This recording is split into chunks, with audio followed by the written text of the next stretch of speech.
Morning, नमस्कार और जोहार। आप सभी का स्वागत है द न्यूज पोस्ट में और मैं हूं आपके साथ सुहाना।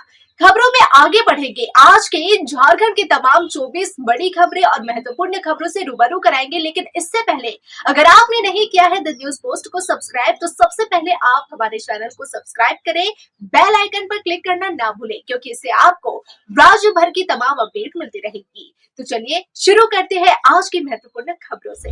सबसे पहले जान लेते हैं मौसम का मिजाज कैसे रहने वाला है। मौसम विभाग के मुताबिक दिन में ठंड से थोड़ी राहत मिलेगी, लेकिन शाम होते ही कनकनी बढ़ने की संभावना है। अधिकतर जिलों में सुबह का मौसम धुंध से भरा है। इसके बाद धीरे धीरे कोहरा साफ होने का पूर्वानुमान है। तापमान सुबह 9 बजे से शाम 5 बजे तक 20 डिग्री के आसपास रहने की संभावना है। वहीं शाम 6 बजे के साथ शीतलहर देखने को मिल सकता है। फिलहाल आने वाले 2 दिनों में ठंड बढ़ने की संभावना है। पश्चिमी विक्षोभ का असर देश सहित झारखंड पर देखने को मिल रहा है। झारखंड मुक्ति मोर्चा यानी झामुमो ने केंद्रीय समिति के आदेश पर राज्य में पंचायत स्तर से लेकर जिला स्तर तक की सभी कमेटियों और वर्ग संगठनों की सभी कमेटियों को तत्काल प्रभाव से भंग कर दिया है। सिर्फ दुमका, धनबाद और हजारीबाग समिति को अभी तक भंग नहीं किया गया। झारखंड मुक्ति मोर्चा के केंद्रीय महासचिव विनोद पांडे ने आदेश जारी कर सभी समितियों के भंग किए जाने की जानकारी दी है। बता दें कि अब नए सिरे से संगठन का विस्तार किया जाएगा। विधानसभा और लोकसभा चुनाव में समीक्षा के बाद कमेटी को भंग किया गया है। अब 4 फरवरी को धनबाद में झामुमो स्थापना दिवस के बाद सभी जगह कमेटी का चुनाव होगा। कमेटी भंग करने के बाद सभी जिला में संयोजक बनाया गया है। सभी क्षेत्र में अनुभवी नेताओं को जिम्मेवारी दी गई है। भारतीय महिला हॉकी टीम की खिलाड़ी और झारखंड की बेटी सलीमा टेटे को अर्जुन अवार्ड से सम्मानित किया गया। राष्ट्रपति भवन में राष्ट्रपति द्रौपदी मुर्मू के हाथों सलीमा टेटे को अर्जुन अवार्ड से सम्मानित किया गया है, जिससे सलीमा टेटे अर्जुन अवार्ड लेने वाली झारखंड की पहली महिला और दूसरी हॉकी खिलाड़ी बन गई है। सलीमा टेटे की इस उपलब्धि पर मुख्यमंत्री हेमंत सोरेन ने सलीमा को बधाई दी। हेमंत सोरेन ने अपने आधिकारिक सोशल मीडिया एक्स प्लेटफॉर्म पर ट्वीट कर लिखा है, अर्जुन पुरस्कार से सम्मानित झारखंड की बेटी और प्रतिभावान हॉकी खिलाड़ी सलीमा टेटे को बहुत बहुत बधाई, शुभकामनाएं और जोहार। आप अपनी उम्दा खेल और नेतृत्व से हॉकी के क्षेत्र में नित नए आयाम स्थापित करें, यही कामना करता हूँ। आज पुरस्कार पाने वाले अन्य सभी खिलाड़ियों को भी अनेक अनेक बधाई और जोहार। हजारीबाग के विष्णुगढ़ पंचायत सचिव दीपक कुमार दास को 15,000 घूस लेते एसीबी ने रंगे हाथों गिरफ्तार कर लिया। यह गिरफ्तारी हजारीबाग एसीबी की टीम ने शुक्रवार को विष्णुगढ़ के लेडी मोड़ के पास से की है। मिली जानकारी के अनुसार करगालो की रहने वाली चमेली देवी ने एसीबी को आवेदन देकर शिकायत दर्ज कराई थी। चमेली देवी के अनुसार अबुआ आवास की राशि दिलाने के नाम पर पंचायत सचिव ने रिश्वत की मांग की थी। मामले के सत्यापन के बाद आरोपी को पकड़ लिया गया। पुलिस की सहायता से एसीबी की टीम ने उसके घर की भी तलाशी ली। देवघर के जसीडे स्थित पागल बाबा राधा कृष्ण मंदिर में अज्ञात चोरों ने बड़ी चोरी की घटना को अंजाम दिया है। चोर मंदिर में घुसे और वहां मौजूद 2 दान पेटी में रखे नगद और आभूषण पर पहले हाथ साफ किया। इसके बाद राधा कृष्ण दोनों के चांदी का बड़ा मुकुट, चांदी का चरण पादुका, दोनों का छोटा चांदी का मुकुट, चांदी का कटोरा और अन्य चांदी के सामान लेकर फरार हो गए। पुजारी ने इसकी जानकारी जसीडीह थाना पुलिस को दी। पुलिस मौके पर पहुंचकर जांच में जुट गई है। पूर्व मुख्यमंत्री सह सरायकेला विधायक चंपई सोरेन की तबीयत अचानक बिगड़ गई, जिसके बाद उन्हें जमशेदपुर के टीएमएच अस्पताल में भर्ती करवाया गया। उनके पेट में गड़बड़ी की वजह से उनकी तबीयत खराब हुई है, जिसके बाद उन्हें अस्पताल लाया गया। फिलहाल चंपई सोरेन खतरे से बाहर बताए जा रहे हैं, लेकिन अभी डॉक्टर की निगरानी में रहेंगे। संभवतः देर शाम तक अस्पताल से छुट्टी मिल सकती है। डॉक्टर के मुताबिक पेट खराब होने के कारण ग्लूकोज की कमी हुई, जिस वजह से उन्हें फिलहाल देखरेख में रखा गया है।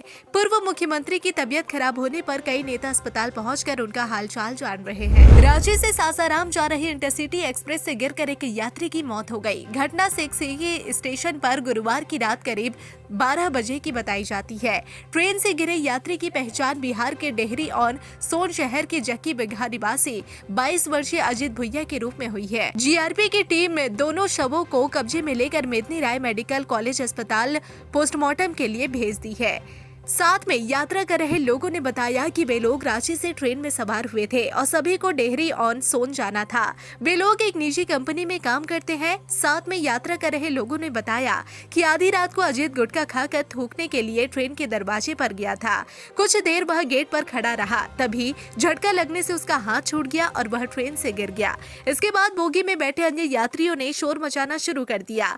लोग चेन पुलिंग करते हुए उससे पहले ही ट्रेन सिकसिकी रेलवे स्टेशन पर रुक गई। इसके बाद साथी यात्रियों ने घटना की जानकारी स्टेशन पर बने जीआरपी पोस्ट को दी। इस दौरान बरकाकाना डाल्टनगंज मार्ग पर करीब आधे घंटे तक परिचालन भी बाधित रहा। आस्था की डुबकी लगाने देश के कोने कोने से श्रद्धालु प्रयागराज पहुंच रहे हैं।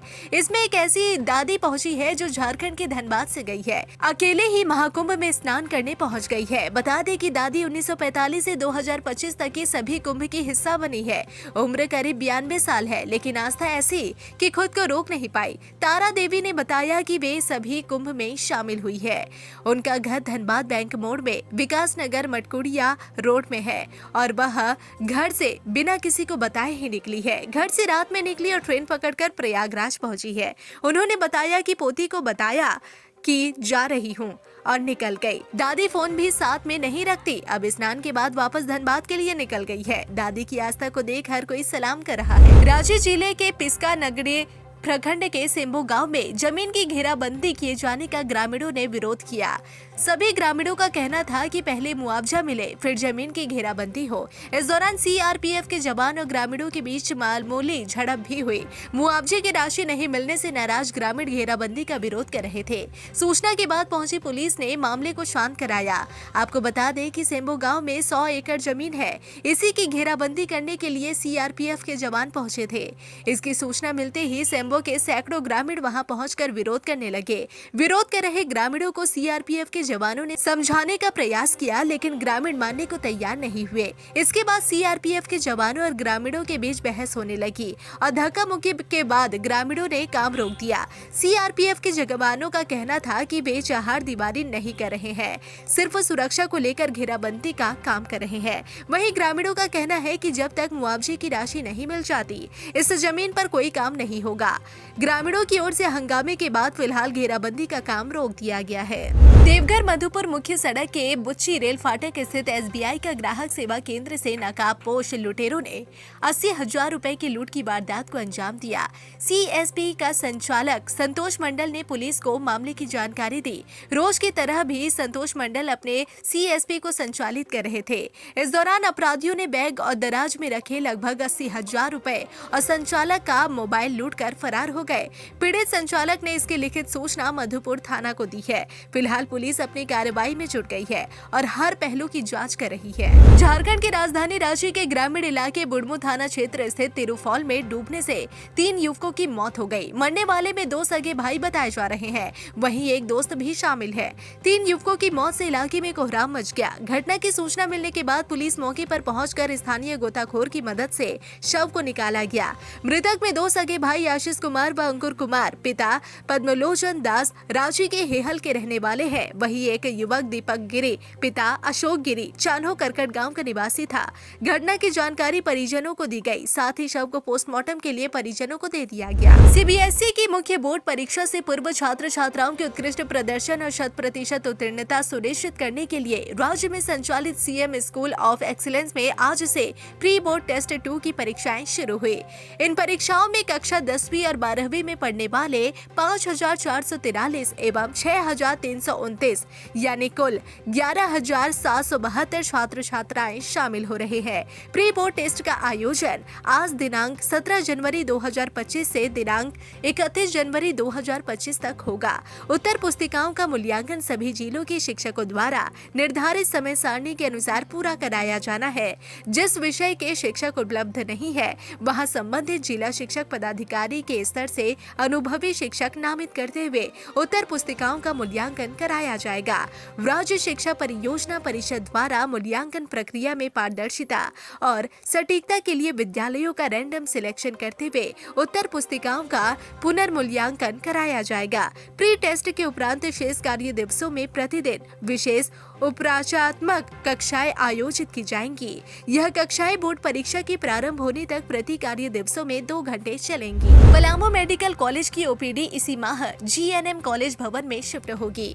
पलामू के civil surgeon doctor Anil Kumar Singh, MRMCH के अधीक्षक doctor Dharmendra Kumar GMM college भवन का निरीक्षण के बाद जीएनएम में बंद कमरों को खोलकर पूरी तरह से साफ सफाई करने का निर्देश दिया गया ताकि ओपीडी सेवा प्रारंभ हो सके। जीएमएम कॉलेज परिसर में गायनी और पीडियाट्रिक को छोड़कर शेष ओपीडी शिफ्ट करने की योजना है। मेदिनी राय मेडिकल कॉलेज अस्पताल में अभी जहां तहां पर ओपीडी संचालित है। इस कारण मरीजों को संबंधित ओपीडी खोजने में परेशानी होती है। एक छत के नीचे ओपीडी संचालित होने से मरीज और उनके परिजनों को सुविधा मिलेगी। आपको बता दें कि कुछ दिन पूर्व स्वास्थ्य विभाग के अपर मुख्य सचिव अजय कुमार सिंह ने मेदिनी नगर के मेडिकल कॉलेज अस्पताल का निरीक्षण किया था।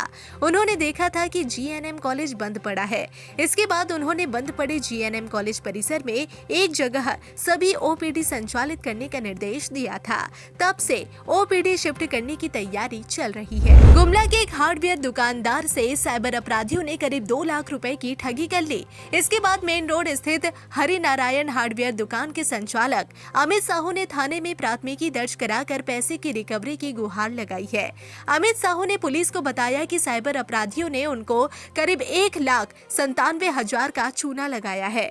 बताया गया कि कुछ दिन पूर्व एक कंपनी की ओर से उनके पास फोन आया था और हार्डवेयर का सामान कम मूल्य पर ले सकते हैं, कुछ इसी तरह की बातें की गई थी। इसके बाद फोटो भेजकर सामान पसंद करने का झांसा दिया गया। जब वे व्हाट्सएप पर फोटो देखकर कुछ सामान पसंद किए तो उनसे पैसे भेजने की बात कही गई। सामान पसंद आने के एवज में उन्होंने बतौर एडवांस 1,97,000 रुपए ऑनलाइन ट्रांसफर कर दिए, मगर पैसे भेजे जाने के 15 दिन बाद भी उनका सामान नहीं आया तो उन्होंने कंपनी के नंबर पर फोन किया, मगर कोई रिस्पांस नहीं मिला।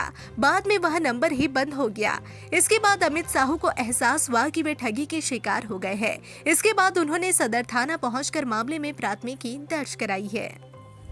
लोहरदगा जिला एथलेटिक एसोसिएशन के तत्वाधान में आयोजित 67वां सालाना झारखंड राज्य लोहरदगा ओपन एथलेटिक मीट में भाग लेने के लिए झारखंड के विभिन्न जिलों से 600 खिलाड़ी लोहरदगा पहुंचे। यह प्रतियोगिता आजादी के 3 साल बाद से ही आयोजित की जा रही है। ललित नारायण मिश्र स्टेडियम में होने वाले प्रतियोगिता का शुभारंभ डीसी डॉक्टर बागमारी प्रसाद कृष्णा और पुलिस कप्तान हरीश बिन जमा ने किया। इसमें भाग लेने के लिए रांची, गुमला, धनबाद, सिसई, पलामू, बोकारो, नवाडान, पलामू, हजारीबाग, लोहरदगा समेत कई जिलों के खिलाड़ी लोहरदगा पहुंचे। प्रतियोगिता का समापन 19 जनवरी की शाम 4 बजे होगा। उद्घाटन और समापन समारोह में अरुणसुलाइन शिक्षिका प्रशिक्षण महाविद्यालय लोहरदगा के द्वारा मास ड्रिल और भव्य लेजिम की प्रस्तुति होगी। आयोजन को बेहतर बनाने में पूर्व सांसद सह एथलेटिक एसोसिएशन अध्यक्ष धीरज प्रसाद साहू लगातार प्रयासरत है। डाल्टनगंज रेलवे स्टेशन के समीप ट्रेन से कटकर एक ट्रैकमैन की मौत हो गई। घटना गुरुवार की रात करीब 1:30 बजे की है। वह डाल्टनगंज स्टेशन से गेट संख्या 12 तक रात को ट्रैक ड्यूटी कर रहे थे। तभी कोलकाता वीकली एक्सप्रेस ने उसे अपनी चपेट में ले लिया। इससे उसका शरीर कई हिस्सों में कट गया। ट्रैकमैन की पहचान बिहार के गया जिला निवासी शाहरवादा गांव निवासी दिलीप कुमार के छोटे बेटे 29 वर्षीय अभिषेक कुमार के रूप में हुई है। घटना की जानकारी साथ में ड्यूटी कर रहे दूसरे कर्मी ने स्टेशन मास्टर को दी। इसके बाद जीआरपी और आरपीएफ पुलिस की मदद से रेल लाइन से कर्मचारी के शव को हटाकर पोस्टमार्टम के लिए अस्पताल भेज दिया गया। इधर घटना की सूचना रात को ही परिजनों को दे दी गई थी। जानकारी पाकर परिजन शुक्रवार की सुबह करीब 10 बजे मेदिनी राय मेडिकल कॉलेज अस्पताल पहुंचे। परिजनों ने बताया कि हाल में नए साल पर वह घर गया था। इसी साल मार्च माह में उसकी शादी होने वाली थी। घर के लोग तैयारी में जुटे हुए थे, मगर इस तरह की घटना से पूरा परिवार बिखर गया। गढ़वा जिले के कांडी थाना क्षेत्र स्थित गाड़ा खुर्द गाँव में आग से झुलसकर पति पत्नी गंभीर रूप से घायल हो गए। इसके अलावा घर में बंधी हुई 9 बकरियां जलकर मर गई। परिजनों ने बताया कि ठंड से बचने के लिए चंद्रदेव राम व उनकी पत्नी चंद्रावती देवी खटिया के नीचे बेसरी रखकर सो गए। इसी दौरान बिस्तर में आग पकड़ ली। इसमें दोनों पति पत्नी गंभीर रूप से झुलस गए और घर में बंधी हुई 9 बकरियां मर गई। घायल चंद्रदेव के भतीजे राहुल राम ने बताया कि आगलगी की घटना में झुलसे चाचा और चाची को किसी तरह से निकाला गया। इसके अलावा घर में रखे खाने के सामान और कपड़े और साथ ही पैसे भी जल गए हैं। हजारीबाग के करजन ग्राउंड में 2 फरवरी को सामूहिक विवाह का आयोजन किया जा रहा है। इसमें 101 जोड़े विवाह के बंधन में बंधेंगे। हजारीबाग सांसद मनीष जायसवाल ने सामूहिक विवाह उत्सव 2025 की तैयारी शुरू कर दी है। सांसद सामूहिक विवाह उत्सव 2025 में प्रमुख आकर्षण का केंद्र कोलकाता के यूनिक म्यूजिकल फेरे के लिए विश्वविख्यात राघवेंद्र कुमार गौतम उर्फ राघव पंडित और उनकी टीम रहेगी। उनके साथ ही हजारीबाग लोकसभा क्षेत्र के विभिन्न इलाके से पंडितों की टीम वर वधू को 7 फेरे लगाएंगे और उनका विवाह संपन्न कराएंगे। ग्राउंड में अलग अलग 101 विवाह मंडप बनाए जाएंगे, जहां वर कन्या की बैठने की व्यवस्था होगी। वहां वर माला और रिवाजों के अनुसार ही कन्यादान किया जाएगा। विवाह स्थल पर एक मंच भी सजेगा, जहां से कलाकारों की टीम उपस्थित लोगों का मनोरंजन करेगी। झारखंड के सभी जिलों में समाज कल्याण विभाग की ओर से डायन जैसी कुप्रथा पर रोकथाम के लिए विशेष जागरूकता अभियान चलाया जाएगा। इसमें आंगनबाड़ी सेविका और सहायिकाओं को भी शामिल करने का फैसला लिया गया है। समाज कल्याण विभाग की ओर से बताया गया है कि डायन जैसी कुप्रथा सदियों से चली आ रही है, मगर अब इसे समाप्त करना जरूरी है। इसे समाप्त करने के लिए सभी की सहभागिता अनिवार्य है। इसके लिए सभी महिला और पुरुषों को जागरूक होना होगा। बताया गया कि डायन कुप्रथा के खिलाफ सरकार की ओर से सख्त कानून बनाए गए हैं। इसके तहत अगर कोई भी किसी को डायन कहकर आरोप लगाता है तो आरोप लगाने वालों पर कानूनी कार्रवाई होगी। डायन कहने वाले पर कठिन कारावास या जुर्माना भी लगाया जा सकता है। उन्होंने आगे कहा कि सेविका और सहायिका हर मुसीबत की घड़ी में हमेशा आगे खड़ी रहती है और समाज से जुड़ी हुई है। सभी सेविका सहायिका से उन्होंने इस कुप्रथा को समाज में बीच में रखने और किसी भी तरह से किसी की तबीयत खराब होने पर पहले डॉक्टर के पास जाने की सलाह देने की बात कही। लोगों से घर में या किसी के साथ कोई समस्या होने पर ओझा गुनी के पास जाने की बजाय डॉक्टर से मिलने की सलाह दी जाएगी। रामगढ़ जिले के सिरका से सीसीएल प्रबंधन चाणक बस्ती को हटाने जा रही है। यहाँ से अब कोयला निकाला जाएगा। आउटसोर्सिंग का काम शुरू होने से पहले सिरका खुली खदान के पास स्थित चाणक बस्ती को हटाना सीसीएल प्रबंधन के लिए सबसे बड़ी चुनौती है। सीसीएल प्रबंधन चाणक बस्ती को हटाने के लिए अपने स्तर से तैयारी कर ली है। अरगड्डा प्रखंड ने सिविल विभाग के अधिकारियों को चाणक बस्ती में रह रहे लोगों का सर्वे करने का आदेश दिया था। सिविल विभाग के अधिकारी सर्वे का कार्य पूरा कर अपनी रिपोर्ट तैयार कर लिए हैं। जो लिस्ट तैयार किया गया है उसमें लगभग 54 ग्रामीणों के नाम है। नियमानुसार सीसीएल प्रबंधन सभी लोगों को मुआवजा राशि देने की तैयारी कर चुका है। ग्रामीणों को घर और एरिया के आधार पर पेमेंट मिलेगा। चाणक बस्ती खाली करने में कुल मिलाकर लगभग 45 लाख रुपए मुआवजा राशि दी जाएगी। सभी ग्रामीणों का अलग अलग मुआवजा राशि भी बना लिया गया है। बताया जाता है कि यदि सब कुछ ठीक ठाक रहा तो सीसीएल प्रबंधन 10 दिन के अंदर मुआवजा राशि ग्रामीणों को देगी। मुआवजा राशि देने के बाद चाणक बस्ती को पूरी तरह खाली करा दिया जाएगा। झारखंड में फायरिंग की घटना को अंजाम देकर फरार आरोपी को रायपुर क्राइम ब्रांच ने गिरफ्तार कर लिया। आरोपी अपराधी कुख्यात सुजीत गैंग का शूटर है। रांची के थाना ओरमांझी में आरोपी विक्की वर्मा के खिलाफ कई अपराध दर्ज है। ओरमांझी में फायरिंग और रंगदारी के मामले में आरोपी विक्की वर्मा के संबंध में रायपुर पुलिस को सूचना दी गई थी, जिसके बाद आईजी अमरेश मिश्रा व एसएसपी डॉक्टर लाल उमेद सिंह के निर्देशन में रायपुर क्राइम ब्रांच की टीम ने छापेमारी कर विक्की वर्मा को गिरफ्तार कर लिया गया।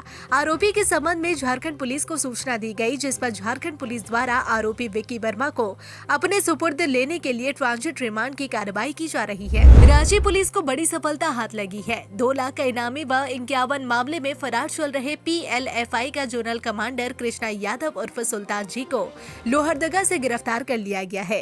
एसएसपी चंदन सिन्हा ने जानकारी देते हुए बताया कि पुलिस की टीम ने लोहरदगा पुलिस की मदद से गुप्त सूचना के आधार पर कृष्णा यादव नाइक सुल्तान को कुडू के धोबीघाट से गिरफ्तार कर लिया गया। कृष्णा यादव के खिलाफ रामगढ़, लातेहार, चतरा, रांची और लोहरदगा जिले के विभिन्न थानों में कुल 51 मामले दर्ज है।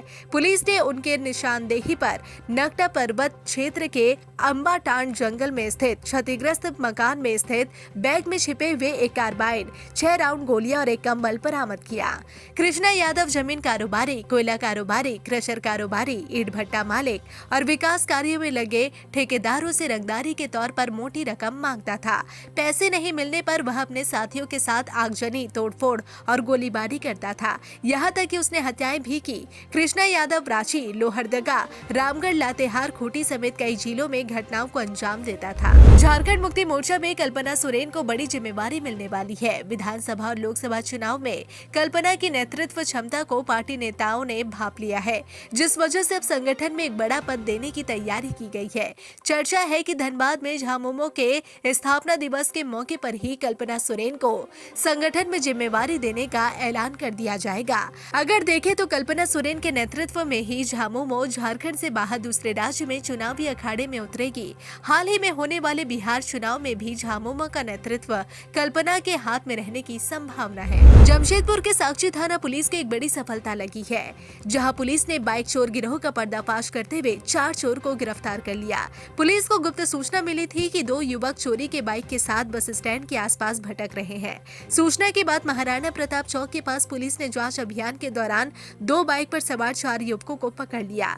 वहीं पुलिस के गहन पूछताछ के बाद उन्हीं चोरों की निशानदेही पर कुल 7 चोरी के बाइक को पुलिस ने बरामद कर लिया। गिरफ्तार अभियुक्तों में सुजीत कुमार, आशीष सरदार, अर्जुन सरदार एवं सुमित सरदार शामिल है। फिलहाल पुलिस ने चारों अभियुक्तों को न्यायिक हिरासत में भेज दिया है। फिलहाल इस बुलेटिन में बस इतना ही। ऐसे ही तमाम खबरों के लिए बने रहे द न्यूज पोस्ट के साथ।